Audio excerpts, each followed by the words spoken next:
સુરતમાં ભાગળ 4 રસ્તા પર ટી20 કપમાં પાકિસ્તાન સામે ભારત મેચ જીતી જતા ઉજવણીનો માહોલ જોવા મળ્યો હતો। ક્રિકેટ પ્રેમીઓએ ફટાકડા ફોડીને જશ્ન મનાવ્યો હતો। ભારત અને પાકિસ્તાન વચ્ચે ટી20 વર્લ્ડ કપ 2024નો મુકાબલો ખૂબ જ રોમાંચક રહ્યો હતો।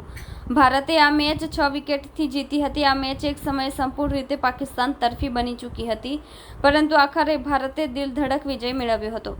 120 રનના લક્ષ્યાંકનો પીછો કરતા પાકિસ્તાને પ્રથમ 14 ઓવરમાં જ મેચ પર પોતાની પકડ મજબૂત કરી લીધી હતી, પરંતુ તે પછી ભારતીય બોલરો, ખાસ કરીને જસપ્રીત બુમરાહ, હાર્દિક પંડ્યા અને અક્ષર પટેલે એટલી પ્રતિભા બતાવી હતી કે પાકિસ્તાનને હારનો સામનો કરવો પડ્યો હતો। આ મેચ ન્યૂયોર્કના નાસાઉ કાઉન્ટી આંતરરાષ્ટ્રીય ક્રિકેટ સ્ટેડિયમમાં રમાઈ હતી।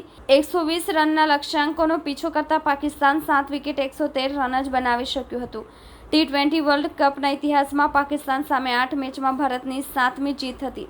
ત્યાં સુરતમાં ભાગળ 4 રસ્તા પર ટી20 કપમાં પાકિસ્તાન સામે ભારત મેચ જીતી જતા ઉજવણીનો માહોલ જોવા મળ્યો હતો। ક્રિકેટ પ્રેમીઓએ ફટાકડા ફોડી જશ્ન મનાવ્યો હતો। કેમેરામેન હકીમ શેખ સાથે વસીમ હાસમીનો રિપોર્ટ, આઝાદ ન્યૂઝ, સુરત।